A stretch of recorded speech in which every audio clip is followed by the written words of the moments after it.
കർത്താവിനെ ആരാധിക്കാനായിട്ട് നമുക്ക് ഒരുമിച്ച് ചേരുവാൻ സ്വർഗത്തിലെ ദൈവം നമ്മളെ സഹായിച്ചല്ലോ. അതിനായിട്ട് കർത്താവിന് നന്ദി പറയുന്നു. ഇന്ന് കടന്നു വന്ന പുതിയ അല്ലെന്ന് പറഞ്ഞാൽ നമ്മുടെ പഴയ ആളുകളാണ്. അവർ കുറേ നാൾ മാറി നിന്ന് കഴിയുമ്പോൾ പിന്നെ പുതുതാവുമല്ലോ അല്ലേ. അങ്ങനെയുള്ള ആളുകൾക്കും അങ്ങനെയുള്ള നമ്മുടെ സഹോദരന്മാർക്കും പ്രത്യേകിച്ച് സഹോദരിമാർക്കും ഒക്കെ ആ നിലയിൽ വന്നവർക്ക് ഞാൻ പ്രത്യേകമായിട്ട് വന്ദനം പറയുന്നു. വില്യം ഷേക്സ്പിയർ എഴുതിയ ജൂലിയസ് സീസർ എന്ന് പറയുന്ന പ്രസിദ്ധമായിരിക്കുന്ന ഒരു നാടകമുണ്ട്. അതിലെ ഏറ്റവും ഹൃദയഭേദകമായിരിക്കുന്ന ഒരു സീൻ രംഗം എന്ന് പറയുന്നത്, താൻ വളരെ വിശ്വസിച്ച, തൻ്റെ ആപത്തിൽ തനിക്ക് തുണയായി നിൽക്കും എന്ന് വിചാരിച്ച ബ്രൂട്ടസ് തൻ്റെ കത്തി തൻ്റെ ചങ്കിലേക്ക് കുത്തിയിറക്കിയ ആ രംഗമാണ് ഏറ്റവും ഹൃദയഭേദകമായിരിക്കുന്ന രംഗം. അദ്ദേഹം പറയുന്നൊരു പ്രസ്താവനയുണ്ട്, നിയോ ബ്രൂട്ടസേ യു ടു ബ്രൂട്ടസ് എന്ന് പറയുന്ന ഒരു പ്രസ്താവന വഞ്ചനയുടെ തിരസ്കരണത്തിൻ്റെ വിശ്വപ്രസിദ്ധമായിരിക്കുന്ന ഒരു പ്രസ്താവനയാണ്. ജീവിതത്തിലെ കഷ്ടതകളെക്കുറിച്ച് അപ്പോസ്തലനായ പൗലോസ് പറയുമ്പോൾ അതിൽ വളരെ പ്രധാനപ്പെട്ട ഒരു കഷ്ടതയെന്ന് പറയുന്നത് ആളുകൾ തനിക്ക് നേരെ പറഞ്ഞതായിരിക്കുന്ന ആരോപണങ്ങളാണ്. അത് നിമിത്തം തനിക്കുണ്ടായിരിക്കുന്ന മാനസിക വ്യഥയും അതിൻ്റെ ബുദ്ധിമുട്ടുകളുമാണ് തൻ്റെ ജീവിതത്തിലെ ഒരു പ്രധാനപ്പെട്ട കഷ്ടതയായിട്ട് പറഞ്ഞത്. ദൈവവേലയിൽ പങ്കെടുക്കുന്ന ആളുകൾക്ക് വിമർശനങ്ങളും ആരോപണങ്ങളും ഇല്ലാതെ ജീവിക്കാനായിട്ട് സാധിക്കുകയില്ല. വിമർശനവും ആരോപണവും നേരിടുക എന്ന് പറയുന്നത് ദൈവവേലയിൽ പങ്കെടുക്കുന്ന എല്ലാ ആളുകൾക്കും അതിനൊരു തയ്യാറെടുപ്പ് ആവശ്യമാണ്. നമ്മുടെ നാട്ടിൽ തന്നെ ഒരു പ്രസ്താവനയുണ്ടല്ലോ, പൂക്കുന്ന മാവേല് ഏറെ ഉണ്ടാകും എന്നുള്ളത് വളരെ ശരിയായ ഒരു കാര്യമാണ്. അപ്പം നിങ്ങൾക്ക് ഒരു ആരോപണവും വേണ്ട എങ്കിൽ നിങ്ങളൊന്നും ചെയ്യാതിരുന്നാൽ മതി. എങ്കിൽ നിങ്ങളെക്കുറിച്ച് ഒന്നും ആരോപണം പറയുകയില്ല. നമ്മൾ എന്തെങ്കിലും കാര്യങ്ങൾ ചെയ്യാനായിട്ട് മനസ്സ് വെച്ചിറങ്ങിയാൽ അതിൻ്റെ ഫലമായിട്ട് ആരോപണങ്ങൾ ഉണ്ടാകും, വിമർശനം ഉണ്ടാകും എന്നുള്ളത് വളരെ യാഥാർത്ഥ്യമായ ഒരു കാര്യമാണ്. എന്നാൽ ഈ വിമർശനങ്ങളെ നമുക്ക് എങ്ങനെയാണ് നേരിടാനായിട്ട് സാധിക്കുക?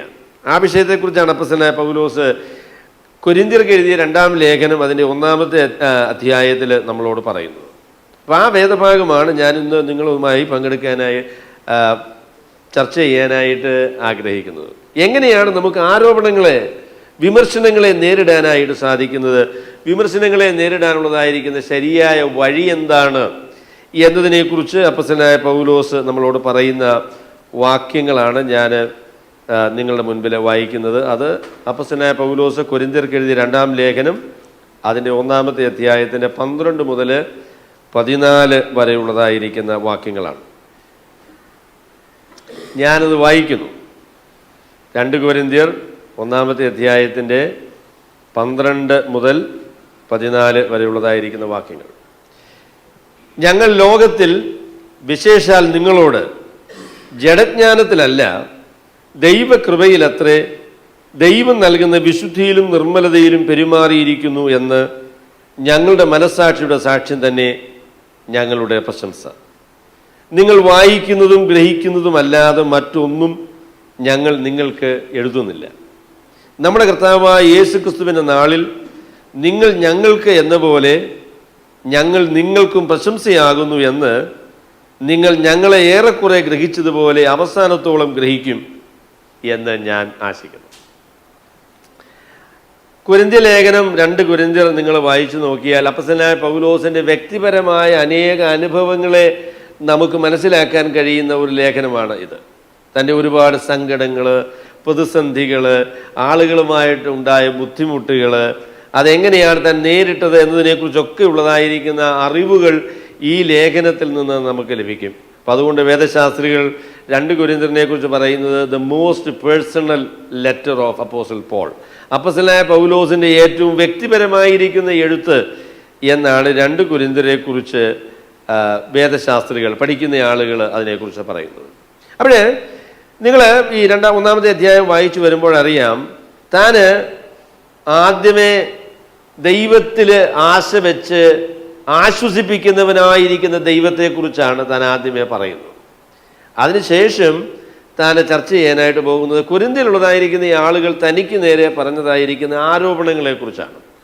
അവരെ പറഞ്ഞതായിരിക്കുന്ന കാര്യങ്ങളെ താൻ എങ്ങനെയാണ് നേരിടാൻ പോകുന്നത് എന്നതിനെക്കുറിച്ചാണ് ഈ വായിച്ചതായ 12 മുതൽ 14 വരെയുള്ളതായിരിക്കുന്ന വാക്യങ്ങൾ നമുക്ക് മനസ്സിലാക്കാനായിട്ട് സാധിക്കുന്നത്. How is going to face the accusations that the Corinthians have faced with apostle Paul.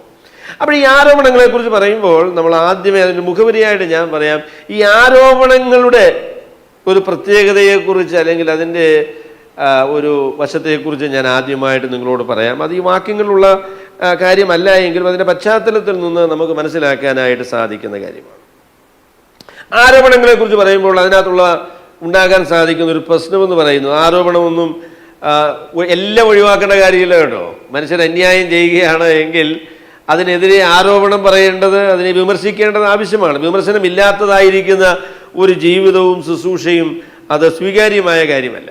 എന്നാൽ വിമർശനത്തെക്കുറിച്ച് പറയുമ്പോൾ നമുക്ക് പറയാനുള്ളത്, അത് വസ്തുനിഷ്ഠമായിരിക്കുന്ന ഒരു കാര്യമാണോ, അത് സത്യസന്ധമായിരിക്കുന്ന ഒരു കാര്യമാണോ എന്ന് നിങ്ങൾ പരിശോധിച്ചിട്ട് വേണം ആളുകളെ വിമർശിക്കാനായിട്ട്.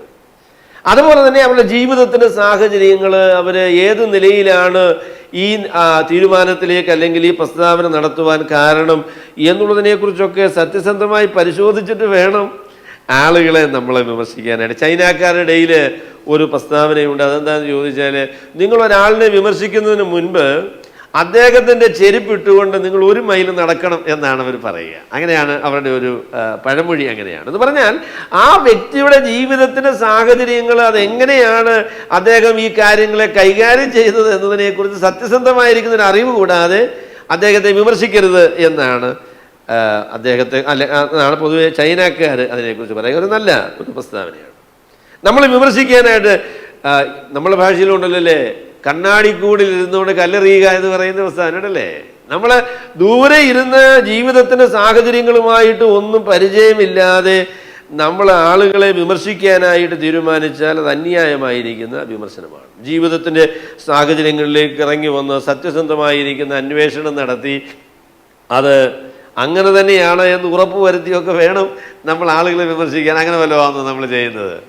ആദ്യം കേട്ടപ്പോൾ തന്നെ അത് നമുക്ക് ഇഷ്ടപ്പെട്ടു. കാര്യം നമുക്കെതിരായി നിൽക്കുന്ന ഒരാളിനെ കുറിച്ചാണ് നമ്മളത് കേട്ടത്. അപ്പം അതുകൊണ്ട് ഇനി നമുക്ക് എന്താ ചെയ്യാൻ സാധിക്കുക? ഇത് പരസ്യപ്പെടുത്തുക, എത്രയും ഷെയർ ചെയ്യാൻ പറ്റുമോ അത്രയും ഷെയർ ചെയ്യുക. ഒരു വൈറലാക്കാൻ പറ്റിയാൽ നമ്മൾ ജയിച്ചു എന്നാണ് നമ്മളുടെ ഒരു ചിന്താഗതി. അത് അന്യായമാണ് എന്നാണ് ഞാൻ അതിനെക്കുറിച്ച് മുഖപുരയായിട്ട് നിങ്ങളോട് പറയാൻ ആഗ്രഹിക്കുന്നത്. അപ്പോസ്തലനായ പൗലോസ് വിമർശനത്തെക്കുറിച്ച് പറഞ്ഞപ്പോൾ അദ്ദേഹത്തിൻ്റെ ഒരു പൊതുവായ കാഴ്ചപ്പാട് ഞാൻ പറയാം. നമ്മെ സത്യസന്ധമായി മനസ്സിലാക്കുന്നത് സ്വർഗത്തിലെ ദൈവം മാത്രമേ ഉള്ളൂ എന്നുള്ളതായിരിക്കുന്ന ബോധ്യം അദ്ദേഹത്തിൻ്റെ ജീവിതത്തിലുണ്ടായിരുന്നു. I walk before God. ഞാൻ ദൈവത്തിന് മുൻപാകെ നടക്കുന്ന ഒരു മനുഷ്യനാണ്.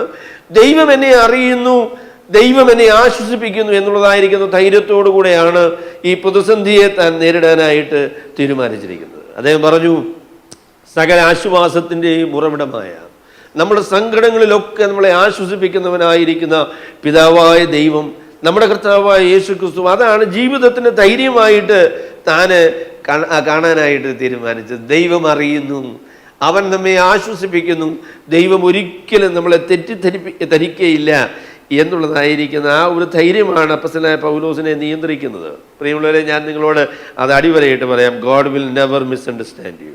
ദൈവം നമ്മളെ ഒരിക്കലും തെറ്റിദ്ധരിക്കുകയില്ല, അവൻ നമ്മളെ മനസ്സിലാക്കുക മാത്രമേ ഉള്ളൂ. അതുകൊണ്ട് വിശദീകരണങ്ങൾ കൂടാതെ തന്നെ കാര്യങ്ങളുടെ സത്യാവസ്ഥ സ്വർഗത്തിലെ ദൈവത്തിന് അറിയാം എന്നുള്ളതാണ് നമ്മുടെ ജീവിതത്തിലെ ഏറ്റവും വലിയ ആശ്വാസം എന്ന് പറയുന്നത്. അതാണ്. നിങ്ങൾ ഈ ആരോപണത്തെക്കുറിച്ച് ഞാൻ പറയാം. എന്താ ഇവർ പറഞ്ഞ ആരോപണം എന്നുള്ളതിനെക്കുറിച്ച് ഈ വാക്യങ്ങൾ പറഞ്ഞിട്ടില്ല, അതെങ്കിലും അത് ഞാൻ പറയേണ്ടത് ആവശ്യമാണ്. അതിന് മുന്നമേ ഞാൻ പറയാം, ജീവിതത്തിൻ്റെ സാഹചര്യങ്ങളെ മനസ്സിലാക്കാതെയാണ് മനുഷ്യർ പലപ്പോഴും വിമർശിക്കുന്നത് എന്നുള്ളത് സങ്കടകരമായ കാര്യമാണ്. അദ്ദേഹം എന്താ പറയുന്നതെന്ന് അറിയാമോ? സഹോദരന്മാരെ, ആസയിൽ ഉണ്ടായതായിരിക്കുന്ന കഷ്ടം നിങ്ങൾ അറിയാതിരിക്കരുത് എന്ന് ഞാൻ നിങ്ങളെക്കുറിച്ച് ആഗ്രഹിക്കുന്നു. ജീവനോടിരിക്കുമോ എന്ന് സംശയം തോന്നുമാറ് ഞങ്ങളുടെ ശക്തിക്ക് മീതെ ഞങ്ങൾ അത്യന്തം ഭാരപ്പെട്ടു എന്നുള്ളതാണ് തൻ്റെ ജീവിതത്തിൻ്റെ സാഹചര്യം എന്ന് പറയുന്നത്. അതൊന്നും മനസ്സിലാക്കാതെ ആ മനുഷ്യർ വർത്തമാനം പറയുന്നത് കേട്ടോ, എത്ര സങ്കടകരമായ കാര്യമാണ്. ജീവിതത്തിൻ്റെ സങ്കടങ്ങളെയും ബുദ്ധിമുട്ടുകളെയും പ്രതിസന്ധികളെയും ഒന്നും മനസ്സിലാക്കാതെ ചില്ല് കൊട്ടാരങ്ങളിൽ ഇരുന്നു കൊണ്ട് മനുഷ്യരെ വിലയിരുത്തുക എന്ന് പറയുന്നത് സങ്കടകരമായ കാര്യമാണ്. സഹോദരന്മാരെ, നിങ്ങൾ അറിയാതിരിക്കരുത് എന്ന് ഞാൻ ആശ്വസിക്കുന്നു. ഇവിടെ ജീവൻ മരണ സമരത്തിലാണ്. ജീവിക്കുമോ എന്ന് സംശയം തോന്നുമാർ അത്രമാത്രം ബുദ്ധിമുട്ടിന് നടുവിലാണ് ഈ ദൈവദാസനായിരിക്കുന്നത്. അദ്ദേഹത്തിൻ്റെ പ്രശ്നങ്ങളെ പ്രയാസങ്ങളെ കുറിച്ച് ഒന്നും ഇവർക്ക് പരിഗണനയില്ല കേട്ടോ. വിമർശനം, വർത്തമാനം പറയാനായിട്ട് അവർ ധൈര്യപ്പെടുകയാണ്. അത് സങ്കടകരമായിരിക്കുന്ന കാര്യമാണ് എന്ന് ഞാൻ നിങ്ങളോട് പറയട്ടെ. മനുഷ്യരുടെ സ്ഥിതി അറിഞ്ഞു വേണം അവരോട് സംസാരിക്കാനായിട്ട്, അവരുടെ ദുഃഖങ്ങളെ മനസ്സിലാക്കുവാനായിട്ട്, പ്രതിസന്ധികളെ അറിയുവാനായിട്ടുള്ളതായിരിക്കുന്ന ഒരു മനസ്സ് നമുക്ക് വേണം. അതിനുശേഷം വേണം നമ്മൾ വിമർശിക്കാനായിട്ട്. മാത്രമല്ല, ഈ വിമർശനത്തിനുള്ളതായിരിക്കുന്ന കാരണങ്ങൾ എന്ന് പറയുന്നത് രസകരമാണ് കേട്ടോ. ദൈവമേ, മനുഷ്യർ പിണങ്ങാൻ എത്ര ചെറിയ കാര്യങ്ങൾ മതി. പിണക്കമാണ്, അങ്ങ് പിണങ്ങി.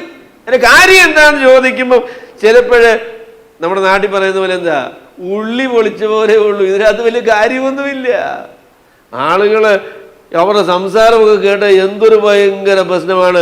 മല പോലെ വന്നു എലി പോലെ പോയി എന്നാ, മല പോലെ വന്നു എലി പോലെ പോയത് എന്ന് പറഞ്ഞാൽ വലിയ പ്രശ്നമായിട്ടാണ് പറഞ്ഞത്. എന്നാൽ അതിനെ സത്യസന്ധമായിട്ട് പരിശോധിച്ചപ്പോൾ അതിനകത്ത് വലിയ നിലനിൽക്കുന്നതായിരിക്കുന്ന കാര്യങ്ങൾ ഒന്നുമില്ല. ഇവർക്കുണ്ടായിരുന്ന 2 പരാതിയാണ് കേട്ടോ. കൊരിന്ത്യയിലുള്ളതായിരിക്കുന്ന ഈ ആളുകൾക്ക് പൗലോസ് ഒരു അധ്യായം മുഴുവനല്ല, 1.5 അധ്യായത്തോളം ഈ ബുദ്ധിമുട്ടിനെ വിശദീകരിക്കാനായിട്ട് താൻ ഉപയോഗിച്ചു കേട്ടോ. ഇത് യഥാർത്ഥത്തിൽ നിങ്ങൾക്ക് ഇതിനൊരു വിശദീകരണം തരണമെന്ന് പറഞ്ഞ് അദ്ദേഹം വളരെ വിശദമായിട്ട് ഈ അധ്യായങ്ങളിൽ അതിനെക്കുറിച്ച് പറയുന്നുണ്ട്. 2 പ്രശ്നമാണ് പൗലോസിന് നേരെ അവർ ആരോപിച്ചു. ഒന്നെന്ന് പറഞ്ഞാൽ പൗലോസ് പറഞ്ഞ രീതിയിൽ കൊരിന്ത്യയിൽ സന്ദർശനം നടത്തിയില്ല. അതാണ് ഒന്നാമത്തെ പരാതി എന്ന് പറയുന്നത്. പൗലോസ് പറഞ്ഞു, ഞാൻ എൻ്റെ തീരുമാനം എന്താണ്, നിങ്ങളൊന്നും കൂടെ വായിച്ചു നോക്കിയാൽ അറിയാം. അവസാനം അദ്ദേഹം പറഞ്ഞു, എൻ്റെ തീരുമാനം എന്ന് പറയുന്നത് ഞാൻ മക്കദോന്യ വഴി വന്ന് ഞാൻ കൊരിന്ത്യയിൽ വരും, നിങ്ങളോട് കുറച്ച് നാൾ താമസിക്കും, എന്നിട്ട് അവിടെ നിന്ന് പിന്നെ ഞാൻ ആസിയയിലേക്ക് പോകാനായിട്ട് അല്ലെങ്കിൽ യെരുശലേമിലേക്ക് പോകാനായിട്ടാണ് എനിക്ക് പരിപാടി എന്ന് പറഞ്ഞു. അത് സാധിച്ചില്ല.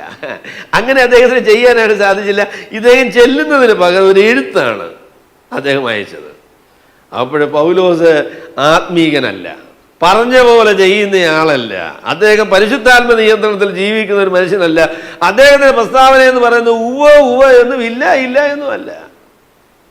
എന്തൊരു ഭയങ്കരമായ പ്രശ്നമാണെന്ന് നോക്കിയല്ലേ. പൗലോസ് പറഞ്ഞ രീതിയിൽ സന്ദർശിക്കാനായിട്ട് വന്നില്ല. സന്ദർശിക്കുമെന്ന് പറഞ്ഞ സ്ഥാനത്ത് അദ്ദേഹം ഒരു കത്താണ് അയച്ചത്. ഇത് സഹിക്കാൻ പറ്റുന്നൊരു കാര്യമാണോ? എൻ്റെ പൊന്നെ, ഇവിടെ ജീവിക്കുമോ എന്ന് സംശയം തോന്നുമാർ അത്രമാത്രം ജീവിതത്തിൻ്റെ സംഘർഷങ്ങളുടെ നടുവിൽ നിൽക്കുന്നതായിരിക്കുന്ന ഒരു മനുഷ്യന് നേരെ പറയുന്ന ഈ ആരോപണം എന്ന് പറയുന്നത് അദ്ദേഹം പറഞ്ഞ സമയത്ത് കാണാൻ വന്നില്ല. അതാണ് അവർക്ക് പറയാനുള്ളതായിരിക്കുന്ന ഒന്നാമത്തെ പരാതി എന്ന് പറയുന്നത്. രണ്ടാമത്തെ അവരുടെ പരാതി എന്താണെന്ന് ചോദിച്ചാൽ, പൗലോസ് കൊരിന്ത്യയിൽ വന്നതായിരിക്കുന്ന സമയത്ത് പൗലോസ് കൊരിന്ത്യരോട് കാശ് വാങ്ങിയില്ല. കൊരിന്ത്യരെ പൗലോസിന് അറിയാറുണ്ട്. കാശ് കൊടുത്തേച്ച് അവർ എൻ്റെ കാശ് വാങ്ങിച്ചല്ലയോ നീ ഇങ്ങനെ ഞെളിഞ്ഞു നടക്കുന്നതെന്ന് ചോദിക്കും. അങ്ങനെ ചോദിക്കാൻ സാധ്യതയുള്ളതായിരിക്കും ചില ആളുകൾ കൊരിന്ത്യയിലുണ്ട് എന്നുള്ളത് പൗലോസിന് അറിയാമായിരുന്നു. അതുകൊണ്ട് പൗലോസ് പറഞ്ഞു, സ്വന്തം കൈകൊണ്ട് അധ്വാനിച്ച് വേല ചെയ്ത് കൊരിന്ത്യയിൽ വെച്ച് വേല ചെയ്യാനായിട്ടാണ് പൗലോസ് തീരുമാനിച്ചത്. അവർ കൊടുത്ത കാശൊന്നും അദ്ദേഹം വാങ്ങിച്ചില്ല. കാശ് കൊടുക്കുന്നുണ്ട് പൗലോസ്, വളരെ സന്തോഷം, സ്വത്രം, ഇപ്പം തൽക്കാലം അത് വേണ്ട, ഇരിക്കട്ടെ, ആവശ്യമുണ്ടെങ്കിൽ ഞാൻ ചോദിച്ചോളാം എന്ന് പറഞ്ഞ് അദ്ദേഹം മാറി നിന്നതേ ഉള്ളൂ. ഇവരോട് കാശ് വാങ്ങിച്ചില്ല. അവർ പറഞ്ഞ് കാശ് വാങ്ങിക്കാതിരുന്നത് കൗശലക്കാരനായതുകൊണ്ടാണ്, തന്ത്രമാണ്, ഇതിന്റെ പിൻപിൽ എന്തൊക്കെയോ പരിപാടിയുണ്ടെന്ന്. അത് ശരി. അപ്പൊ ഇതാണ് വിഷയം. ഇതിന്റെ പേരിലാണ് അപ്പോസ്തലനായ പൗലോസിന് നേരെ ഇവർ വലിയ ആരോപണങ്ങൾ ഉന്നയിക്കുന്നത്. എൻ്റെ പൊന്നു സഹോദരങ്ങളെ, ഞാൻ പറയട്ടെ, പലപ്പോഴും നമ്മളുടെ സങ്കടത്തിൻ്റെയും ആരോപണത്തിൻ്റെയും ഒക്കെ കാരണമെന്ന് പറയുന്നത് വലിയ കാര്യമൊന്നുമില്ല. നമ്മൾ ചർച്ച ചെയ്താൽ ദൈവസന്നിധിയിൽ നിലനിൽക്കുന്നതായിരിക്കുന്ന കാരണങ്ങളില്ല എന്നുള്ളത് പലപ്പോഴും ആരോപണങ്ങളുടെ ഒരു പ്രത്യേകതയാണ്. നിങ്ങൾ സങ്കടം പറയുമ്പോൾ, ബുദ്ധിമുട്ടുകൾ പറയുമ്പോൾ അത് ദൈവസന്നിധിയിൽ നിലനിൽക്കുന്നതായിരിക്കുന്ന ഒരു കാര്യമാണോ എന്ന് പരിശോധിക്കണം കേട്ടോ. എന്നിട്ട് വേണം അതിനുവേണ്ടി ഒരു നിലപാടെടുക്കാനായിട്ട്. നിൽക്കുകയാണ്, എന്താ കാര്യം? പറഞ്ഞ സമയത്ത് അദ്ദേഹം വന്നില്ല. ഇങ്ങനെയുള്ള ആത്മീയന്മാരുണ്ടോ ലോകത്തിൽ? ഇനിയും പൗലോസുമായിട്ട് യാതൊരു സംസർഗവും ഇല്ല. കൊള്ളാം, നല്ല പണിയാണ് അത്. അദ്ദേഹമായിട്ടുള്ള സംസർഗം ഉപേക്ഷിക്കാനുള്ളതായിരിക്കുന്ന ഒരു കാരണം അല്ലേ? 10 മണിക്ക് വരാമെന്ന് പറഞ്ഞ ഇയാൾ വന്ന് 10:30 ആയപ്പോഴാണ് വന്നത്. ഇവൻ ആത്മീയനാണോ എന്ന് ചോദിക്കാൻ അല്ലേ? പറഞ്ഞതിനകത്ത് വ്യത്യാസം വന്നു എന്നുള്ള കാര്യം ശരിയാ. ഭക്തന്മാർ പറയുന്ന പോലെ തന്നെ ചെയ്യണമെന്നുള്ള കാര്യവും ശരിയാ. എന്നാൽ നിങ്ങളുടെ സങ്കടങ്ങൾ, നമ്മുടെ സങ്കടങ്ങൾ, മറ്റുള്ളവർക്ക് നേരെ നമ്മൾ ഉന്നയിക്കുന്നതായിരിക്കുന്ന ഈ ആരോപണങ്ങൾ കഴമ്പുള്ളതായിരിക്കുന്ന, പ്രമാണത്തിന് ബാധിക്കുന്ന അങ്ങനെയുള്ളതായിരിക്കുന്ന വിഷയങ്ങളാണോ അതോ സൗന്ദര്യപ്പിണകാണോ? സൗന്ദര്യപ്പിണക. അതായത് ഒരാള് വേറെ ഒരു സഹോദരിയോട് സംസാരിച്ചില്ല. അതിൻ്റെ കാര്യം എന്താണെന്ന് ചോദിച്ചാൽ പിരിയം പ്ലക്ക് ചെയ്തു എന്നുള്ളതാണ് കാര്യം. 6 മാസത്തേക്ക് സംസാരിച്ചില്ലെന്നാണ് ഞാൻ കേട്ടെ. അത് ശരിയാണോ? എൻ്റെ ദൈവമേ, വിശ്വാസികളായിരിക്കുന്ന സഹോദരിമാർ അവരുടെ പിരിയം സ്ട്രെയിറ്റ് ചെയ്യുന്നത് ശരിയാണോ? അതൊരു വിഷയമാണ്. 6 മാസമെങ്കിലും അദ്ദേഹത്തോട് സംസാരിക്കാതിരിക്കണം. വേണ്ടേ? മിനി സഹോദരൻ എന്ത് പറയുന്നു? എൻ്റെ പൊന്നെ, വഴക്കുണ്ടാക്കാനുള്ള വിഷയം കണ്ടോ? എന്തൊരു ഭയങ്കര വിഷയമാണെന്നറിയാമോ? എൻ്റെ പൊന്നു സഹോദരങ്ങളെ, നമ്മൾ യുദ്ധം ചെയ്യുന്നെങ്കിൽ കാര്യമായ കാര്യത്തിന് വേണ്ടി വേണം യുദ്ധം ചെയ്യാൻ, കേട്ടോ. വെറും പൊള്ളയായിരിക്കുന്ന നമ്മളെ സൗന്ദര്യപ്പിണക്കത്തിന്റെ അടിസ്ഥാനത്തിലുള്ളതായിരിക്കുന്നത് എനിക്ക് ഇഷ്ടപ്പെട്ടില്ല.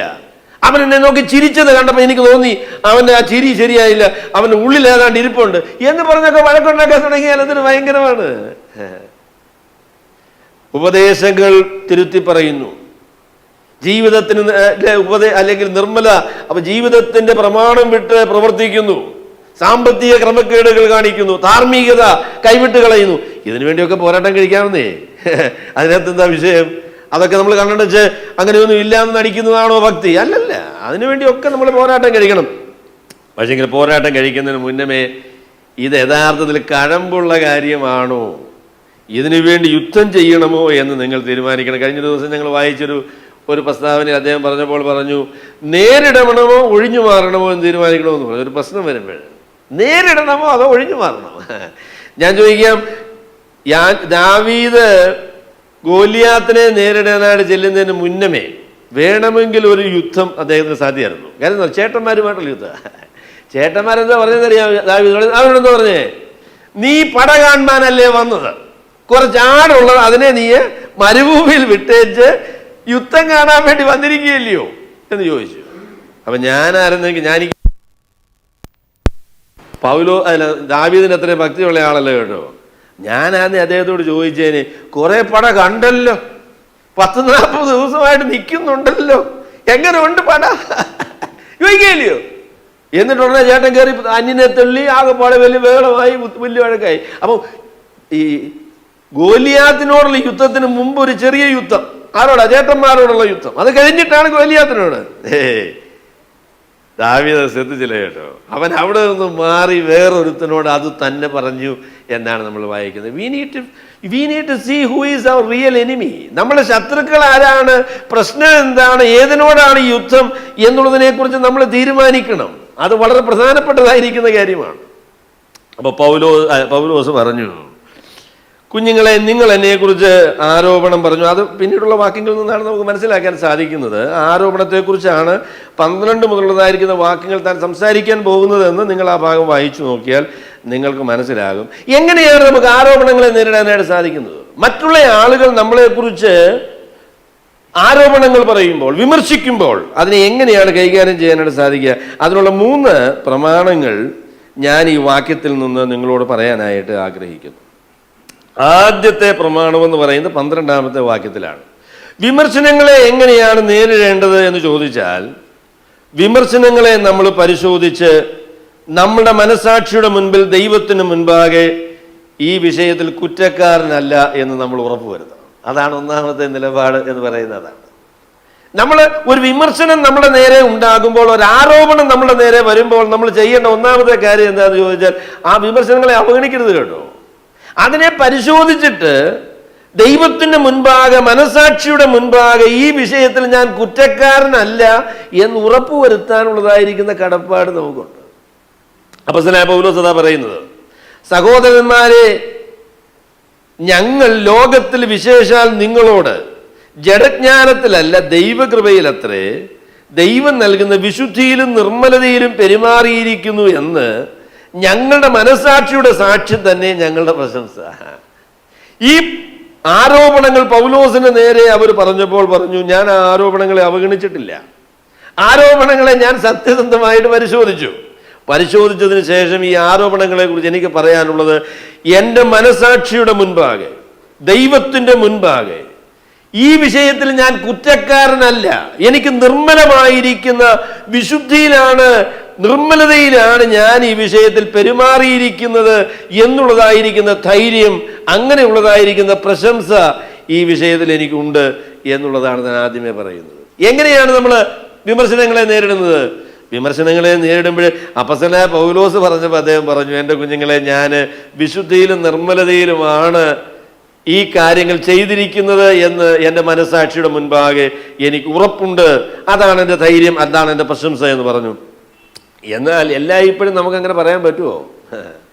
നമ്മളൊരു വിഷയത്തെക്കുറിച്ച് ഒരാൾ ആരോപണം പറയുമ്പോൾ നമുക്ക് എല്ലായ്പ്പോഴും പറയാൻ പറ്റുമോ? ചില ആളുകൾ പറയും കേട്ടോ, ചില ആളുകൾ ഒരിക്കൽ പോലും അവർ ചെയ്ത കുറ്റമാണെന്ന് സമ്മതിക്കുകയില്ല. അങ്ങനെയുള്ള ആളുകളുണ്ട്.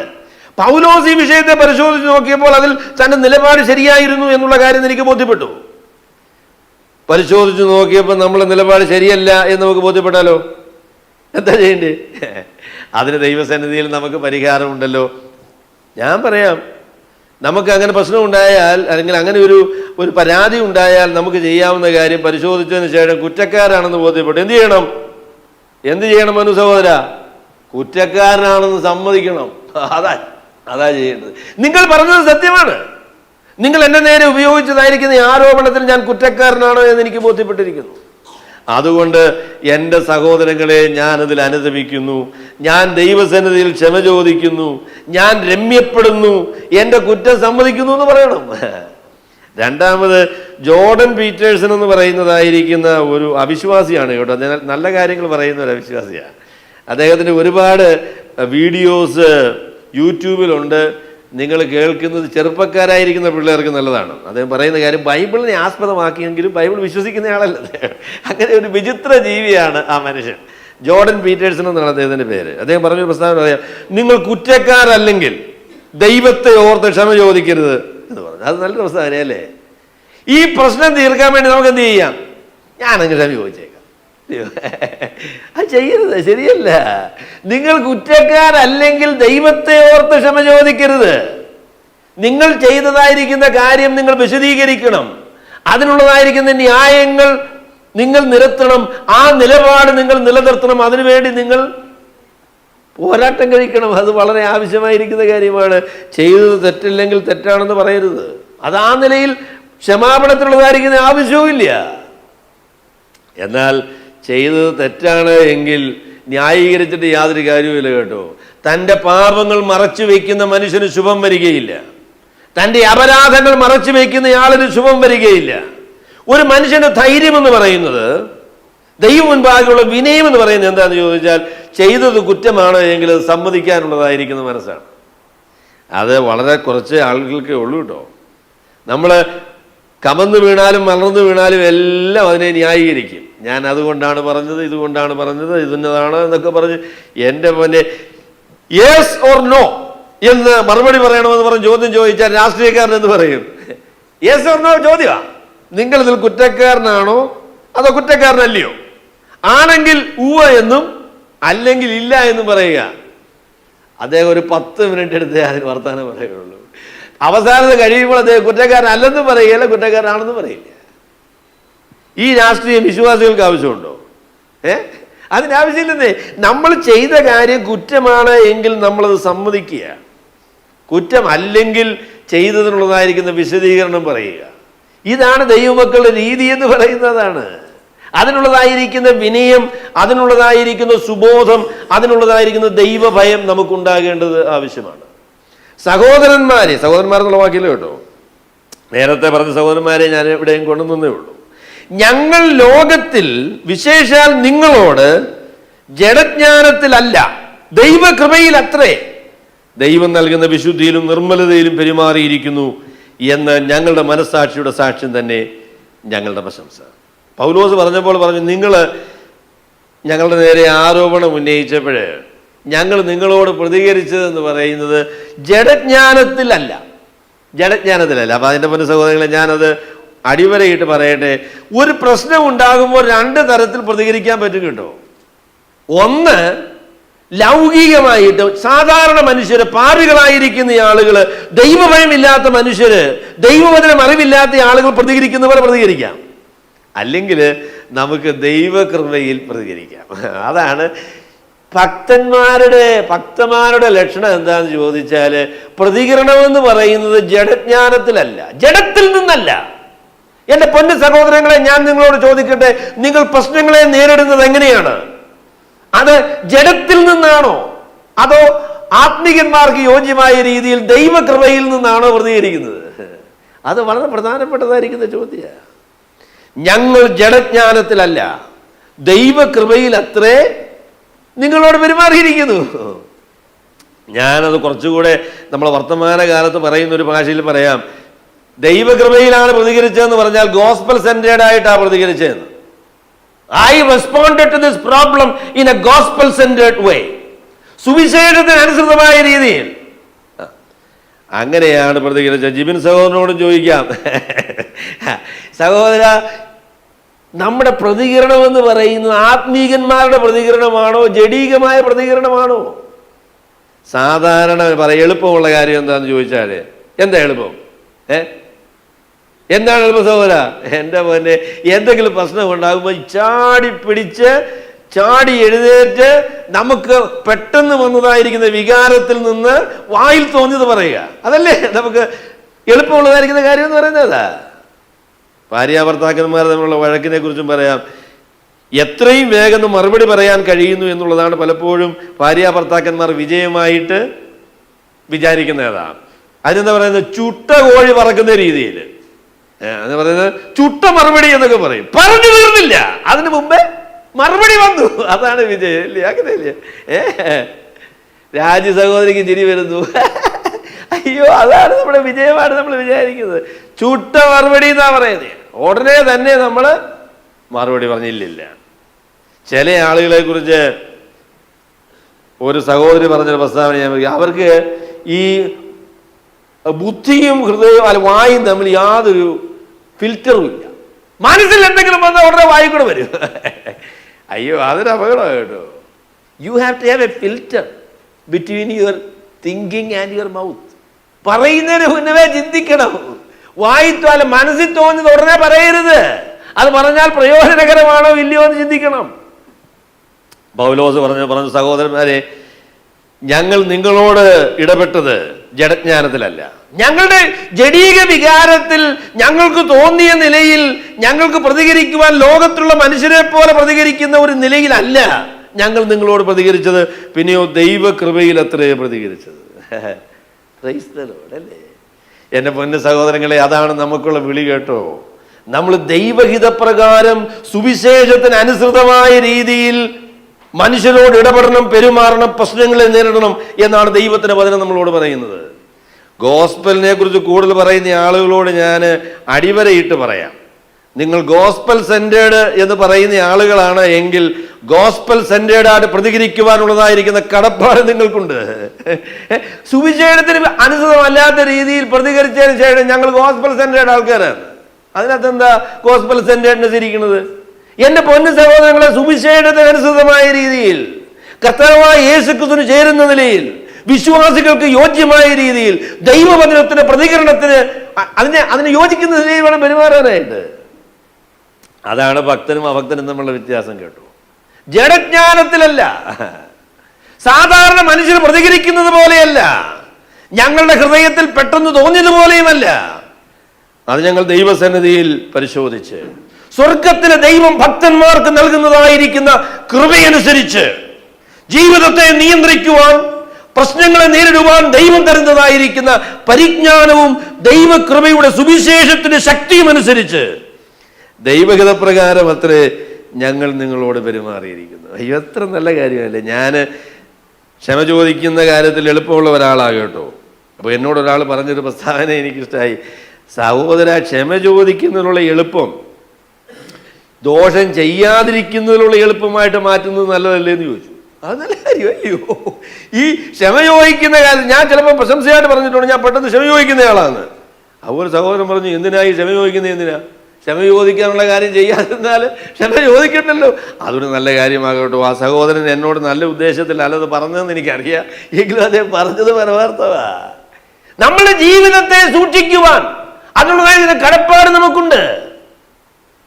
ഞാൻ സുവിശേഷം അല്ലെങ്കിൽ ഈ ഭാഗം വായിക്കുമ്പോൾ എനിക്ക് മനസ്സിലാകുന്ന കാര്യം എന്ന് പറയുന്നത്, സുവിശേഷവും ദൈവകൃപയും പാപത്തെ അനുകൂലിക്കുന്ന കാര്യമല്ല, പാപത്തെ ഒഴിവാക്കുന്നതായിരിക്കുന്ന ദൈവിക ക്രമീകരണം തന്നെയാണ്. സുവിശേഷവും ദൈവകൃപയും പാപത്തെ ന്യായീകരിക്കുവാനുള്ള ക്രമീകരണമല്ല, അത് ദൈവഭയത്തിൽ വിശുദ്ധിയോടെ ജീവിക്കുവാനുള്ള ദൈവത്തിന്റെ ക്രമീകരണമാണ്. അങ്ങനെയാണ് ദൈവത്തിന് അതിനെ കുറിച്ച് പറയുന്നത്. ഞങ്ങൾ ദൈവകൃപയിൽ അത്രേ നിങ്ങളോട് പെരുമാറരുത്.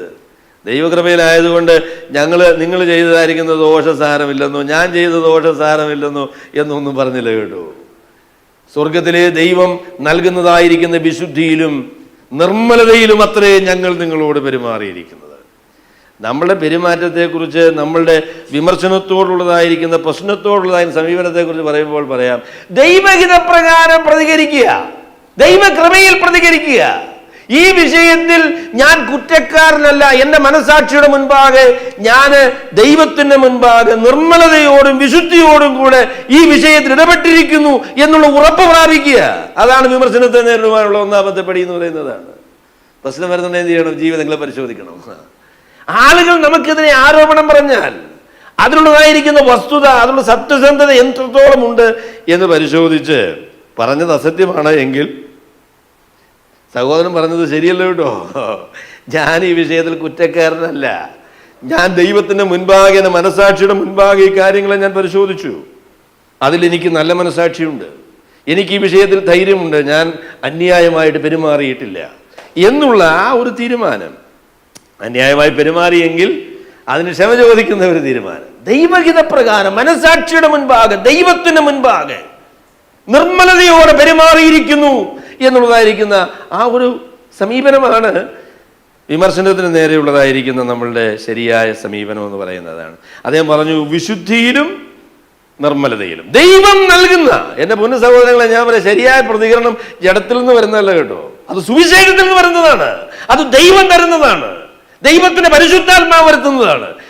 ഏതെങ്കിലും ഒരു കാര്യത്തിൽ ഞാൻ നന്നായി ഇടപെട്ടെങ്കിൽ അതിന്റെ കാരണം സ്വർഗത്തിൽ ദൈവം എൻ്റെ ജീവിതങ്ങളിൽ ഇടപെട്ടത് കൊണ്ടാണ് അങ്ങനെ സംഭവിച്ചത്. അല്ലെങ്കിൽ ഞാൻ ദുഷ്ടനായിരിക്കുന്ന ഒരു മനുഷ്യനാണ്, എന്തെല്ലാം ദോഷം ചെയ്യാൻ സാധ്യതയുള്ള ഒരാളാണ്. എന്നാൽ ആ ദുഷ്ടതയ്ക്കൊക്കെ തടസ്സം ഇട്ട് എൻ്റെ ജീവിതത്തെയും ഹൃദയത്തെയും വ്യതിയാനപ്പെടുത്തി ദൈവത്തിന്റെ ഇഷ്ടമനുസരിച്ച് പ്രതികരിക്കുവാനായിട്ട് എന്നെ പ്രാപ്തിപ്പെടുത്തിയത് ദൈവത്തിന്റെ പരിശുദ്ധാത്മാവാണ്, സുവിശേഷമാണ്. ദൈവം നൽകുന്ന വിശുദ്ധിയിലും നിർമ്മലതയിലും. നമ്മുടെ ജീവിതത്തിൽ ദൈവം വിശുദ്ധിയും നിർമ്മലതയും ഒക്കെ തരുന്ന ദൈവമാകട്ടോ. നമ്മൾ ദുഷ്ടന്മാരായിട്ട് ജീവിക്കാൻ ദൈവം നമ്മളെക്കുറിച്ച് പ്രതീക്ഷിക്കുന്നില്ല, അതിന് അനുവാദം തന്നിട്ടില്ല. വിശുദ്ധി എന്ന് പറയുന്ന വാക്കിനെ ഞാൻ ഒരു വാക്കിലെ വിശദീകരിക്കാം. എന്താണെന്ന് ചോദിച്ചാൽ, ദൈവത്തിന് വേണ്ടി വേർതിരിക്കപ്പെട്ട ആളുകളാണ് വിശുദ്ധന്മാർ. ദൈവത്തിന് വേണ്ടി വേർതിരിക്കപ്പെട്ട ആളുകളാണ് വിശുദ്ധന്മാർ. ഇങ്ങനെ വേർതിരിക്കപ്പെട്ട ആളുകൾ ആ വേർതിരിക്കപ്പെട്ടതിന് അനുയോജ്യമായ രീതിയിൽ ദൈവകൃപയിൽ അതിൻ്റെതായിരിക്കുന്ന സ്വഭാവ രൂപാന്തരം അവരുടെ ജീവിതത്തിൽ ഉണ്ടാകും. ദൈവം നൽകുന്നതായിരിക്കുന്ന വിശുദ്ധി. നിർമ്മലത എന്നുള്ള വാക്ക് ഞാൻ നിങ്ങളോട് നേരത്തെ പറഞ്ഞിട്ടുള്ളൊരു വാക്കാണ്. ടെസ്റ്റഡ് ബൈ സൺ, ഇലിയാക്രിനോസ് എന്ന് പറയുന്നതായിരിക്കുന്ന വാക്ക്. ടെസ്റ്റഡ് ബൈ സൺ എന്ന് പറഞ്ഞാൽ, പണ്ട് കാലങ്ങളിൽ ആളുകൾ മൺപാത്രങ്ങൾ ഉണ്ടാക്കുന്ന ഉടനെ ചിലപ്പോൾ പൊട്ടിപ്പോവും. അപ്പം അമ്മമാരെന്ത് ചെയ്യുമെന്ന് ചോദിച്ചാൽ, ആ പൊട്ടിയ സാധനം എടുത്ത് വെച്ചാൽ അതിനകത്ത് കുറച്ച് മെഴുക് തേക്കും. എന്നിട്ട് അതിന് മണ്ടയ്ക്ക് കുറച്ച് എന്ത് ചെയ്യും, കുറച്ച് മണ്ണും കൂടെ തേക്കും. എന്നിട്ട് ഇത് രണ്ടും കൂടി ഇങ്ങനെ വെച്ചിരിക്കുമ്പോൾ ഈ പൊട്ടൽ അറിയില്ല. പക്ഷേ ഇങ്ങനെ മിടുക്കന്മാരെന്ത് ചെയ്യുമെന്ന് അറിയാമോ, ഇത് വെയിലത്ത് വയ്ക്കും. വെയിലത്ത് വയ്ക്കുന്ന ഉടനെ ഈ മെഴുകങ്ങ് ഉരുകും. എലിയാക്രീനോ, ടെസ്റ്റഡ് ബൈ സൺ. ഈ പൊട്ടലും ഈ പറഞ്ഞ പരിപാടിയും ഒക്കെ വെളിപ്പെട്ട് വരും. പൗലോസ് പറഞ്ഞു, we are tested by son and proved to be innocent. ഞങ്ങൾ ദൈവഹിതപ്രകാരം ദൈവത്തിന് മുൻപാകെ, ദൈവത്തിന്റെ വചനത്തിന് മുൻപാകെ ഞങ്ങളെ തന്നെ പരിശോധിച്ചപ്പോൾ ഈ വിഷയത്തിൽ ഞങ്ങൾ കുറ്റക്കാരല്ല എന്ന് ഞങ്ങൾക്ക് ബോധ്യം വന്നു എന്നുള്ളതായിരിക്കുന്ന കാര്യമാണ് പൗലോസ് പറയുന്നത്. എങ്ങനെയാണ് നമ്മൾ വിമർശനങ്ങളെ നേരിടുന്നത്? എങ്ങനെയാ പരിശോധിക്കണം കേട്ടോ. ജീവിതങ്ങളെ പരിശോധിക്കണം, പറഞ്ഞതായിരിക്കുന്ന ആരോപണങ്ങൾ പരിശോധിക്കണം, അതിൽ സത്യസന്ധതയുണ്ടോ എന്ന് അന്വേഷിക്കണം. ഇല്ല എന്ന് മനസാക്ഷിയുടെ മുൻപാകെ, ദൈവത്തിന് മുൻപാകെ ഉറപ്പുവരുത്തണം. അതാണ് ദൈവം നമ്മളോട് പറഞ്ഞിരിക്കുന്ന കാര്യം. ഞങ്ങളുടെ മനസാക്ഷിയുടെ സാക്ഷ്യം തന്നെ ഞങ്ങളുടെ പ്രശംസ. മനസാക്ഷിയുടെ സാക്ഷി. ഈ മനസാക്ഷി എന്ന് പറയുന്ന കാര്യം അത് എല്ലായ്പ്പോഴും സത്യവും അസത്യവും തിരിച്ചറിയാനുള്ള ഒരു ക്രമീകരണമല്ല കേട്ടോ. മനസാക്ഷി ചിലർ പറയുമല്ലോ, എൻ്റെ മനസാക്ഷി അനുസരിച്ചാണ് ജീവിക്കുന്നത്. പക്ഷേ അത് കുഴപ്പമെന്ന് ചോദിച്ചാൽ ഇദ്ദേഹത്തിന് മനസാക്ഷി തഴമ്പിച്ചു പോയ മനസാക്ഷിയാണ്. അതാണ് അദ്ദേഹത്തിൻ്റെ പ്രശ്നം എന്ന് പറയുന്നത്. ഭാര്യയെ തല്ലുന്ന ആളുകൾക്ക് ആദ്യം തല്ലിയപ്പോൾ പ്രശ്നമായിരുന്നു കേട്ടോ. അന്ന് രാത്രി ഉറക്കം വന്നില്ല. പിന്നെ കുറേ കാലം കഴിഞ്ഞപ്പോൾ ഭാര്യയെ തല്ലിയില്ലേ ഉറക്കം വരികയില്ല എന്നൊരു സ്ഥിതി. അതിൻ്റെ കാര്യം എന്താ? ഇതിയാണ് മനസാക്ഷി കടുത്തുപോയി. അദ്ദേഹത്തിന്റെ ഹൃദയം കഠിനമായി പോയി, മനസാക്ഷി മരവിച്ചു പോയി. അതാ പ്രശ്നം. അതുകൊണ്ട് മനസാക്ഷി എന്ന് പറയുന്നത് എല്ലായ്പ്പോഴും സത്യവും അസത്യവും തിരിച്ചറിയാനുള്ള സംവിധാനമല്ല എന്നുള്ളത് ശരിയാണ്. എന്നാൽ ഒരു ഭക്തനെ സംബന്ധിച്ച് ദൈവത്തിന്റെ വചനത്തിന്റെ അടിസ്ഥാനത്തിൽ തൻ്റെ മൂല്യങ്ങളെ നിർണയിച്ച ഒരു ഭക്തനെ സംബന്ധിച്ച് അവന്റെ മനസാക്ഷി ഒരു നല്ല മാർഗദർശിയാണ്. അവന്റെ മനസാക്ഷി എന്ന് പറയുന്നത് ഒരു നല്ല മാർഗദർശിയാണ്. ദൈവത്തിന്റെ മുൻപാകെ മനസാക്ഷിയുടെ സാക്ഷ്യം എന്ന് പറയുന്നത് ഞങ്ങൾ നിർമ്മലതയിൽ പെരുമാറിയിരിക്കുന്നു എന്നുള്ളതായിരിക്കുന്ന സാക്ഷ്യമാണ്. അതാണ് ഞങ്ങളുടെ പ്രശംസ എന്ന് പറയുന്നതാണ്. ഞങ്ങൾ that is our defence that we are innocent in this matter. ഈ വിഷയത്തിൽ ഞങ്ങൾ കുറ്റക്കാരല്ല. ഞങ്ങൾ നിർമ്മലതയോടെ ആര് പരിശോധിച്ചാലും സത്യം മനസ്സിലാക്കുവാനായിട്ട് നിങ്ങൾക്ക് മനസ്സുണ്ടെങ്കിൽ ഇതിൽ ഞങ്ങൾ കുറ്റക്കാരല്ല എന്ന് നിങ്ങൾക്ക് ബോധ്യമാകും. രണ്ട് പ്രസ്താവന അല്ലെങ്കിൽ അതിനോട് ചേർന്ന് പറഞ്ഞപ്പോൾ ലോകത്തിൽ വിശേഷാൽ നിങ്ങളോട്. എൻ്റെ പൊന്നു സഹോദരങ്ങളെ, ഈ ലോകത്തിൽ നല്ല മനസാക്ഷിയോടെ ജീവിക്കാനുള്ളതായിരിക്കുന്ന കടപ്പാട് ഭക്തന്മാർക്കുണ്ട്. ഈ ലോകത്തിൽ നമ്മളുടെ ഇടപാടുകളിൽ, ജോലി സ്ഥലത്ത്, ബന്ധങ്ങളിൽ, ഇതിലൊക്കെ നല്ല മനസാക്ഷി പുലർത്തുവാനുള്ളതായിരിക്കുന്ന കടപ്പാട് നമുക്കുണ്ട്. വിശ്വാസികളോട് വിശേഷാൽ, നിങ്ങളോട് വിശേഷാൽ ഞാൻ നല്ല മനസാക്ഷി നിർമ്മലതയിലും വിശുദ്ധിയിലും പെരുമാറിയിരിക്കുന്നു എന്നുള്ളത് ഞങ്ങളുടെ മനസാക്ഷിയുടെ സാക്ഷ്യം, ഞങ്ങളുടെ പ്രശംസയാണ് എന്നാണ് പൗലോസ് പറയുന്നത്. അപ്പം അതാണ് അതിൻ്റെ ഒന്നാമത്തെ സമീപനം. പ്രശ്നങ്ങൾ, വിമർശനങ്ങൾ, ആരോപണങ്ങൾ വരുമ്പോൾ ആ ആരോപണങ്ങളെ പരിശോധിച്ചിട്ട് ഇതിൽ നമ്മൾ കുറ്റക്കാരല്ല എന്ന് മനസാക്ഷിയുടെ മുൻപാകെ, ദൈവത്തിൻ്റെ മുൻപാകെ ഉറപ്പ് പ്രാപിക്കുക എന്ന് പറയുന്നതാണ് അതിനോടുള്ള ഒന്നാമത്തെ ന്യായമായ പ്രതികരണം എന്ന് പറയുന്നത്. രണ്ടാമത് അപ്പോസ്തലനായ പൗലോസ് പറയുന്നത് 13-ാമത്തെ വാക്യത്തിൽ പറയുന്ന കാര്യമാണ് ഞാൻ രണ്ടാമത് പറയാൻ ആഗ്രഹിക്കുന്നത്. നിങ്ങൾ വായിക്കുന്നതും ഗ്രഹിക്കുന്നതും അല്ലാതെ മറ്റൊന്നും ഞങ്ങൾ നിങ്ങൾക്ക് എഴുതുന്നില്ല. നിങ്ങൾ വായിക്കുന്നതും ഗ്രഹിക്കുന്നതും അല്ലാതെ മറ്റൊന്നും ഞങ്ങൾ നിങ്ങൾക്ക് എഴുതുന്നില്ല എന്ന് പറഞ്ഞാൽ, പറഞ്ഞത് നിങ്ങൾ കേട്ടത് തന്നെയാണ് ഞാൻ പറഞ്ഞത്. ഞാൻ പറഞ്ഞത് തന്നെയാണ് നിങ്ങൾ കേട്ടത്. അതിൽ കൂടുതലൊന്നും അതിനകത്തില്ല എന്ന് പറഞ്ഞാൽ, ഒരു പ്രശ്നത്തിന് നടുവിലുള്ളതായിരിക്കും നമ്മുടെ പ്രതികരണം എന്ന് പറയുന്നത് സത്യസന്ധമായിരിക്കുന്ന, സുതാര്യമായിരിക്കുന്ന, ഒന്നും മറച്ചു വയ്ക്കുവാൻ ആവശ്യമില്ലാത്തൊരു സമീപനമായിരിക്കണം. അതാണ് അപ്പോസ്തലനായ പൗലോസ് പറയുന്നത്. ഞാൻ നിങ്ങളോട് പറഞ്ഞ കാര്യം അങ്ങനെ തന്നെയാണ്. കർത്താവ് തൻ്റെ ശിഷ്യന്മാരോട് പറഞ്ഞു, നിങ്ങളുടെ വാക്ക് ഉവ്വ ഉവ്വ എന്നും ഇല്ല ഇല്ല എന്നും ആയിരിക്കട്ടെ. ഇതിലധികമായതൊക്കെ ദുഷ്ടനിൽ നിന്ന് വരുന്നതെന്നാണ് അവനെ. നിങ്ങൾ സ്വർഗത്തെ കൊണ്ട് ശപഥം ചെയ്യരുത്, ഭൂമിയെ കൊണ്ടരുത്, യെരുശലേമിനെ കൊണ്ടരുത്, തലയെ കൊണ്ടരുത്, ഒന്നും ചെയ്യരുത്. നിങ്ങളുടെ വാക്ക് ഉവ്വ ഉവ്വ എന്നും ഇല്ല ഇല്ല എന്നും ആയിരിക്കട്ടെ. എന്തിനാ ഈ മനുഷ്യർ ശപഥം ചെയ്യുന്നതിൻ്റെ കാര്യം എന്താ? അവിടെ ഒരു കാര്യം പറഞ്ഞു കഴിഞ്ഞപ്പോൾ കേട്ട ആളിൻ്റെ മുഖത്തൊരു അല്ല അങ്ങനെ ആയിരുന്നു. അപ്പോൾ ഇദ്ദേഹത്തിന് ബോധ്യപ്പെട്ടില്ല കേട്ടോ, പറഞ്ഞിട്ട് എങ്ങനെ ശരിയാ തോന്നിയില്ല. അപ്പോൾ എന്ത് പറയാം നമ്മൾ? എൻ്റെ അമ്മയാണ്. ശരി, എന്നിട്ടും പുള്ളിക്ക് പോരാ. അപ്പം എൻ്റെ അമ്മയും അപ്പനുമാണ്. ആ ശരി, ഇച്ചിരി കൂടെ എൻ്റെ മോനെ ആണ പറഞ്ഞ് ലോകം മുഴുവനും കൂടെ ആണ പറഞ്ഞിട്ട് പോലും ഇയാൾക്ക് വിശ്വാസം വരുന്നില്ല. കർത്താവ് പറഞ്ഞപ്പോൾ എൻ്റെ കുഞ്ഞെ എന്നെ ആവശ്യമൊന്നുമില്ല. ഉവ്വ് എന്ന് പറഞ്ഞാൽ അതിൻ്റെ അർത്ഥം എന്താ? ഉവ്വ്. ഇല്ല എന്ന് പറഞ്ഞതിൻ്റെ അർത്ഥം എന്തുവാ? ഇല്ല. ഒരു ഭക്തനെ സംബന്ധിച്ചിടത്തോളം പറയുന്നതിൻ്റെ അർത്ഥം അതാണ്, പറഞ്ഞത് ഉദ്ദേശിച്ചതും അത് തന്നെയാണ്. അതിനകത്ത് കാപട്യം മറച്ചു വയ്ക്കുന്ന ഹിഡൻ അജണ്ട എന്ന് പറയുന്നൊരു പരിപാടിയില്ലെന്നാണ്. നമ്മൾ ആളുകളെ പിന്നെ ചിലപ്പം എൻ്റെ ഭാര്യ എന്നോട് പറയും, ഉള്ളതെല്ലാം അങ്ങനെ അങ്ങ് തുറന്ന് കാണിക്കരുത്, കുറച്ചൊരു മറവൊക്കെ വേണം എന്ന് പറയും. അതിനകത്തൊരു സാമാന്യ മര്യാദ എന്നൊക്കെ പറയുന്ന രീതിയാണ്. അതുകൊണ്ട് കേട്ടോ, ശരിയാ. എന്നാൽ നിങ്ങൾ പറയുന്ന കാര്യങ്ങൾ ആളുകൾ കേൾക്കുമ്പോൾ അവർ മനസ്സിലാക്കുന്ന അർത്ഥത്തിൽ തന്നെയാണോ നിങ്ങൾ പറയുന്നത്? അതോ വെച്ച് പറയാന്നോ? നമ്മൾ പറഞ്ഞതൊന്ന്, ഉദ്ദേശിച്ചതൊന്ന്. അങ്ങനെയാണോ നമ്മൾ സംസാരിക്കുന്നത്? അതോ നമ്മൾ പറഞ്ഞ കാര്യത്തിൽ ഉദ്ദേശിച്ചതായിരിക്കുന്ന കാര്യങ്ങൾ വെളിപ്പെടുത്തത്തക്ക രീതിയിൽ സത്യസന്ധതയോടുകൂടെ, ആത്മാർത്ഥതയോടുകൂടെ, സുതാര്യമായിട്ടുള്ള സംസാരവും ഇടപാടും, അതാണ് ഭക്തന്മാർക്ക് ഉള്ളതായിരിക്കുന്ന നിലപാടെന്ന് പറയുന്നത്. നിങ്ങൾ എങ്ങനെയാണ് ആരോപണങ്ങളെ നേരിടുന്നത്? ആരോപണങ്ങളെ നേരിടുമ്പോൾ നമ്മൾ അതിനെക്കുറിച്ച് പറയുന്ന കാര്യങ്ങളൊക്കെ സത്യസന്ധമായ കാര്യങ്ങളാണ്, അതിലൊന്നും മറച്ചു വയ്ക്കാനായിട്ടില്ല. അതിനെക്കുറിച്ച് നാട്ടുകാർ പറയുന്ന പ്രസ്താവന ഉണ്ടല്ലോ, എന്താ പറഞ്ഞത്? അർദ്ധരാത്രിക്ക് സൂര്യൻ ഉദിച്ചാൽ എന്ത് ചെയ്യും? എവിടുന്നൊക്കെ ഇറങ്ങി ഓടുക. ഭക്തന്മാർക്ക് അതിൻ്റെ ആവശ്യമൊന്നുമില്ല. Is there a skeleton in the closet? ആളുകൾ അറിയാൻ പാടില്ലാത്തതായിരിക്കുന്ന രഹസ്യങ്ങളുണ്ടോ? എൻ്റെ പൊന്നെ, അറിഞ്ഞാ തീർന്നു അല്ലേ? തീർന്നു. ഭക്തന്മാരെ സംബന്ധിച്ച് അങ്ങനെയുള്ള പ്രശ്നമൊന്നുമില്ല. ഇത് സുതാര്യമാണ് ജീവിതം. മനുഷ്യർക്ക് വരുവാനും പരിശോധിക്കുവാനും കാണുവാനും അറിയുവാനും ഒക്കെ കഴിയുന്ന ഒരു തുറന്ന പുസ്തകമാണ് എന്ന് പറഞ്ഞാൽ നമ്മൾ എല്ലാ രഹസ്യങ്ങളും മനുഷ്യരോടെല്ലാം പറയുന്നൊന്നുമല്ല അതിൻ്റെ അർത്ഥം. കേട്ടോ, നമുക്കൊന്നും മറച്ചു വയ്ക്കുവാൻ, ഒളിച്ചു വയ്ക്കുവാൻ ഒന്നും ആവശ്യമില്ല. ഒരാൾ പറഞ്ഞു, കർത്താവ് രണ്ടാമത് വരുന്നതിനെ കുറിച്ചല്ല, കർത്താവ് രണ്ടാമത് വരുന്നതിന് മുന്നമേ നമ്മളുടെ വീട്ടിലുള്ള സന്ദർശനത്തിനായിട്ട് വരുന്നതിനെ കുറിച്ചാണ് പറയുന്നത്. കർത്താവ് വീട്ടിൽ വന്നാൽ എന്തെല്ലാം കാര്യങ്ങൾ മാറ്റി വയ്ക്കണം, എന്തൊക്കെ പുസ്തകങ്ങൾ നമ്മുടെ ഫോണിൽ നിന്ന് എന്തെല്ലാം കാര്യങ്ങൾ ഡിലീറ്റ് ചെയ്യണം.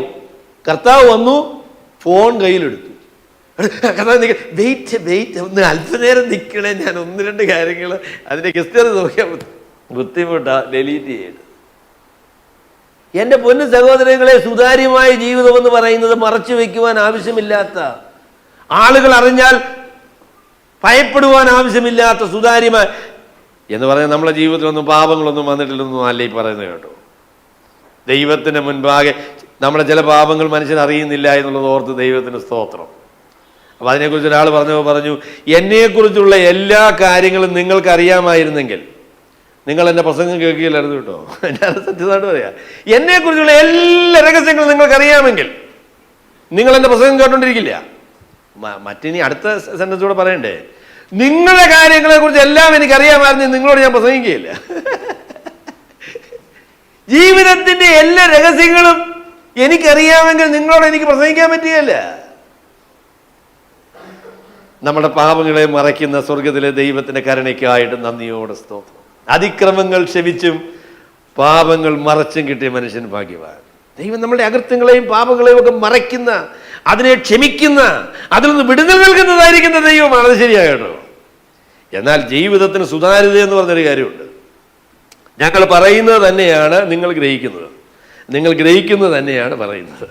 ഞങ്ങൾ എഴുതിയതിനപ്പുറത്ത് ഒരു കാര്യം എഴുതി, പക്ഷെങ്കിൽ അതിനപ്പുറത്തുള്ളതായിരിക്കും ചില പരിപാടികളും തന്ത്രങ്ങളും ഒക്കെ വെച്ചാണ് അതിന് എഴുതി.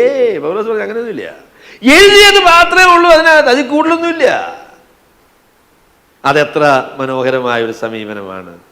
ജീവിതത്തിൽ ദൈവം വരുത്തുന്ന പാപമോചനം, ദൈവം തരുന്നതായിരിക്കുന്ന സ്വാതന്ത്ര്യം, ദൈവം നൽകുന്നതായിരിക്കുന്ന വിശുദ്ധി, ദൈവം നൽകുന്നതായിരിക്കുന്ന ധൈര്യം, ഇത് മനുഷ്യർക്ക് മറ്റുള്ളവർക്ക് കാണുവാൻ കഴിയുന്ന രീതിയിൽ ജീവിതം ഒരു തുറന്ന, there is a transparency in the life of a saint. ഒരു വിശുദ്ധന്റെ ജീവിതത്തിൽ, ഒരു വിശ്വാസിയുടെ ജീവിതത്തിൽ ആ നിലയിലുള്ളതായിരിക്കുന്ന സുതാര്യതയുണ്ട് എന്നുള്ളതാണ് താൻ രണ്ടാമത് പറയുന്ന കാര്യം.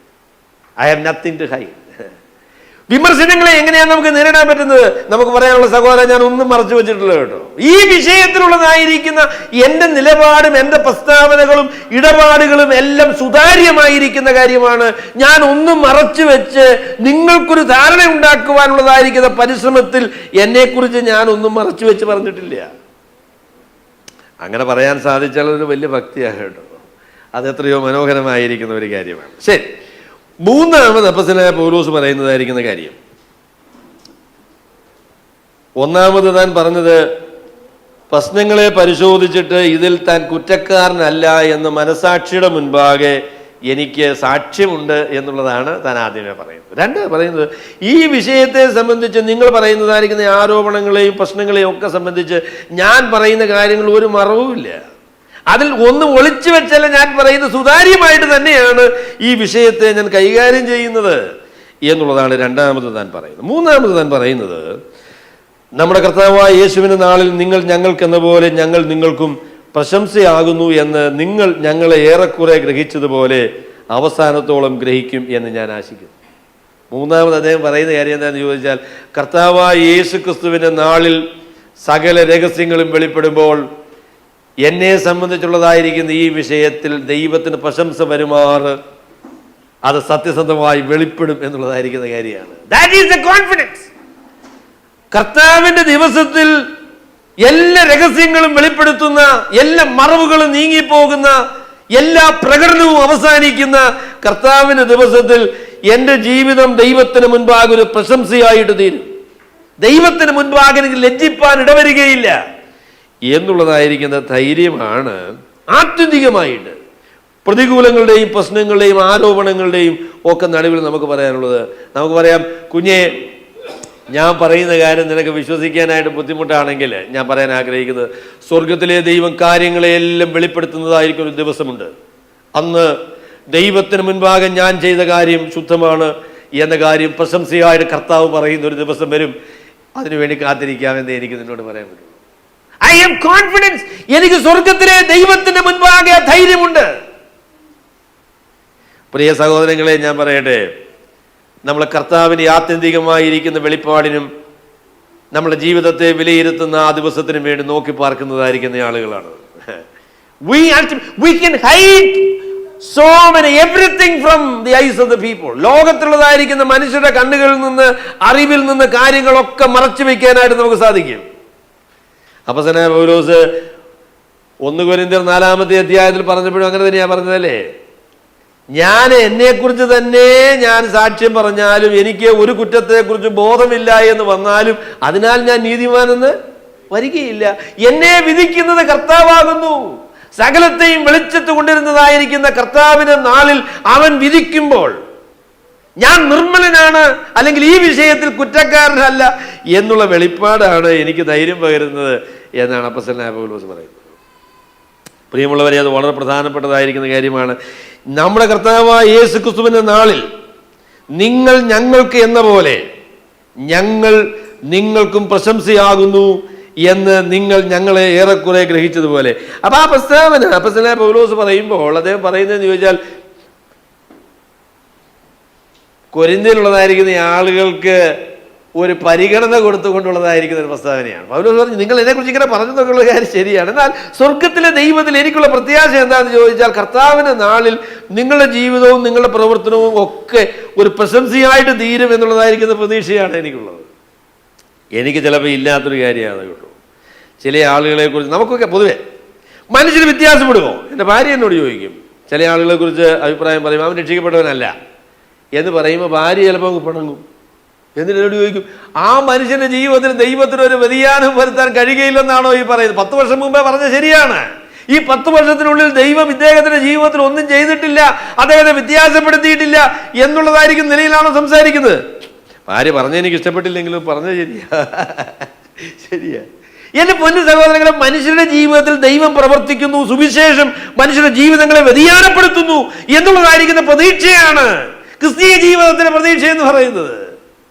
അല്ലെങ്കിൽ നമുക്ക് എന്ത് പ്രതീക്ഷയുള്ളൂ? ഈ മനുഷ്യർക്ക് വല്ലതും വ്യത്യാസം വരുമോ? വരുമെന്നേ. ദൈവം തന്റെ പരിശുദ്ധാത്മാവിനാൽ, സുവിശേഷത്താൽ നമ്മളുടെ ഒക്കെ ജീവിതത്തിൽ വ്യതിയാനം വരുത്തിയിട്ട് കർത്താവിന്റെ നാളിൽ നമ്മൾ ദൈവത്തിന് മുൻപാകെ പ്രശംസ വരുത്തുന്ന ആളുകളായി തീരും എന്നൊരു പ്രതീക്ഷയാണ് പൗലോസ് കൊരിന്ത്യരെ കുറിച്ച് പറയുന്നത്.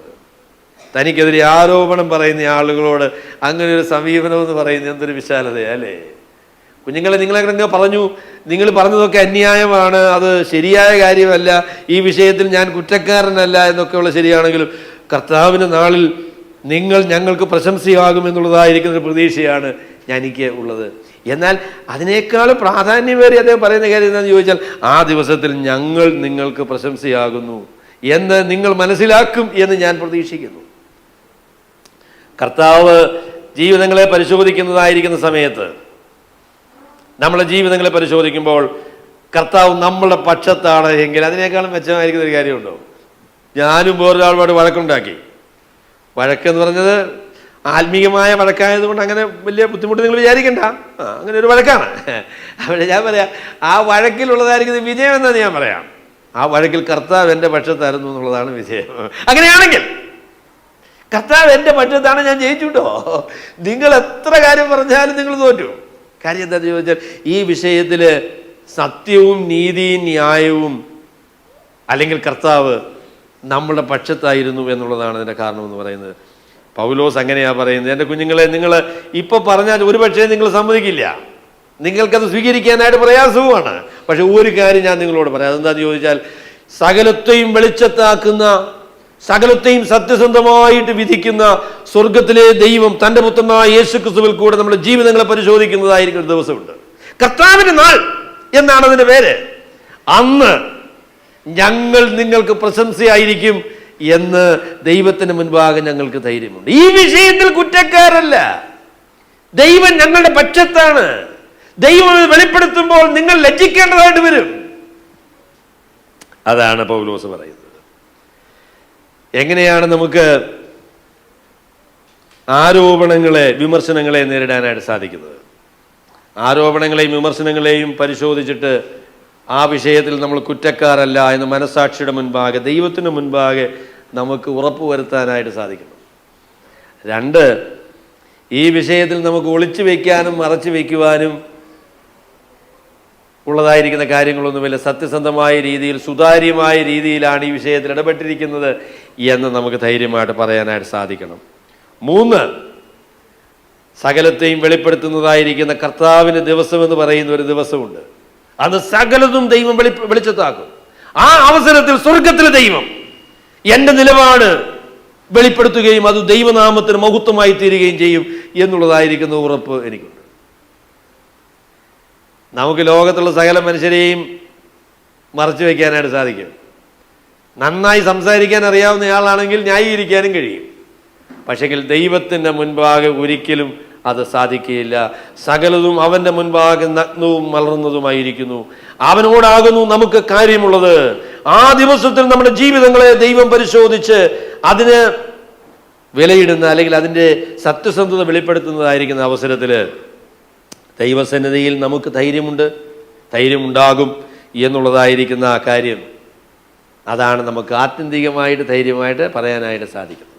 അപ്പം അതുകൊണ്ട് പ്രിയമുള്ളവരെ, ഞാൻ പറയാം, വിമർശനങ്ങളും ആരോപണങ്ങളും ഒന്നുമില്ലാതെ ക്രിസ്തീയ ജീവിതം നയിക്കാനായിട്ട് സാധിക്കുകയില്ല. വിമർശനങ്ങളും ആരോപണങ്ങളും ഒക്കെ ഒരർത്ഥത്തിൽ നല്ലതാണ്. കാരണം നമ്മുടെ ജീവിതങ്ങളെ പരിശോധിക്കാനായിട്ട് അത് സഹായകരമാണ്. എന്നാൽ അത് പ്രയോജനപ്പെടണമെങ്കിൽ നമ്മൾ വളരെ ശ്രദ്ധയോടുകൂടെ ജഡജ്ഞാനത്തിലല്ല, ദൈവകൃപയിൽ തന്നെ പ്രതികരിക്കണം. എങ്കിൽ മാത്രമേ ഇതുകൊണ്ട് പ്രയോജനം ഉണ്ടാകുകയുള്ളൂ. ദൈവകൃപയിൽ പ്രതികരിക്കാമെങ്കിൽ ജീവിതങ്ങളെ സത്യസന്ധമായി ദൈവത്തിന് മുൻപാകെ പരിശോധിച്ച് അതിലുള്ള പരാജയങ്ങൾ ദൈവസന്നിധിയിൽ സംബന്ധിച്ച് അതിൽ ദൈവം നൽകിയതായിരിക്കുന്ന നല്ല കാര്യങ്ങൾ അത് ദൈവസന്നിധിയിൽ അതിനുവേണ്ടി നിലപാട് സ്വീകരിച്ച് ദൈവഗത പ്രകാരം ഈ ലോകത്തിൽ ജീവിക്കാനായിട്ട് നമുക്ക് സാധിക്കും. വിമർശനങ്ങൾ നമുക്ക് എന്ത് പ്രയോജനമാണ് വരുത്തുന്നത്? Is it destroys us or is helping to improve us? നമ്മെ മെച്ചപ്പെടുത്തുവാൻ, നമ്മുടെ ജീവിതങ്ങളെ ദൈവഹിത പ്രകാരമുള്ള ദിശയിലേക്ക് നയിക്കുവാനായിട്ട് അത് നമ്മളെ സഹായിക്കുന്നുണ്ടോ എന്ന് നമുക്ക് പരിശോധിക്കാം. സർവശക്തനായ ദൈവം ഈ വാക്കുകളാൽ നമ്മളെ അനുഗ്രഹിക്കുമാറാകട്ടെ. ഞങ്ങളെ സ്നേഹിക്കുന്ന ഞങ്ങളെ വാഴ്ത്തപ്പെട്ട സ്വർഗസ്ഥ പിതാവേ, അവിടുന്ന് ഈ ലോകത്തിലായിരുന്നപ്പോൾ നിർമ്മലനും നിഷ്കളങ്കനുമായിട്ട് അവിടുന്ന് ജീവിച്ചുവെങ്കിലും അങ്ങയുടെ നേരെ മനുഷ്യർ പറഞ്ഞ ആരോപണങ്ങൾ എത്ര ഭയങ്കരമായിരുന്നു. മരണകാരണമായ നിലയിൽ അവർ കർത്താവിന് നേരെ ആരോപണങ്ങൾ പറഞ്ഞല്ലോ. എന്നാൽ അവിടുന്ന് നിഷ്കളങ്കനും പാപരഹിതനുമായിരുന്നു എന്നുള്ളത് അവിടുന്ന് വെളിപ്പെടുത്തി, അവിടുന്ന് തെളിയിച്ചു എന്നുള്ളത് കൊണ്ട് ഞങ്ങൾ നന്ദിയോടെ അങ്ങേക്ക് സ്തോത്രങ്ങൾ അർപ്പിക്കുന്നു. കർത്താവെ, ഞങ്ങളുടെ ജീവിതത്തിൽ പ്രതികൂലങ്ങളും ആരോപണങ്ങളും പ്രതിസന്ധികളും ഒക്കെ വരുമ്പോൾ ദൈവഹിത പ്രകാരം പ്രതികരിക്കുവാൻ ഞങ്ങളെ സഹായിക്കണമേ. ജഡജ്ഞാനത്തിൽ നിന്നല്ല, ദൈവകൃപയിൽ തന്നെ പ്രതികരിപ്പാൻ അവിടെ ഞങ്ങളെ സഹായിക്കണം എന്ന് ഞങ്ങൾ പ്രാർത്ഥിക്കും. ഞങ്ങളുടെ മനസ്സാക്ഷിയുടെ മുൻപാകെ ഞങ്ങളുടെ നിലപാട് ദൈവത്തിന് സ്വീകാര്യമായ നിലപാടാണ് എന്ന് ബോധ്യപ്പെടുത്തുവാൻ, സുതാര്യമായി ഞങ്ങളുടെ ജീവിതങ്ങളെ മനുഷ്യർക്ക് കാണുന്ന നിലയിൽ ജീവിക്കുവാൻ, ആത്യന്തികമായി ദൈവത്തിൻ്റെ ന്യായവിധിയുടെ വിലയിരുത്തലിൻ്റെ ദിവസത്തിൽ ഞങ്ങൾ നിരപവാദിരായി വെളിപ്പെടുമെന്നുള്ള ധൈര്യത്തോടെ ജീവിപ്പാൻ അവിടെ ഞങ്ങളെ സഹായിക്കണം എന്ന് ഞങ്ങൾ പ്രാർത്ഥിക്കും. അവിടുത്തെ എല്ലാ അനുഗ്രഹങ്ങൾക്കായിട്ട് നന്ദി പറയുന്നു. കർത്താവായ യേശു ക്രിസ്തുവിൻ്റെ വിലയേറിയ നാമത്തിൽ.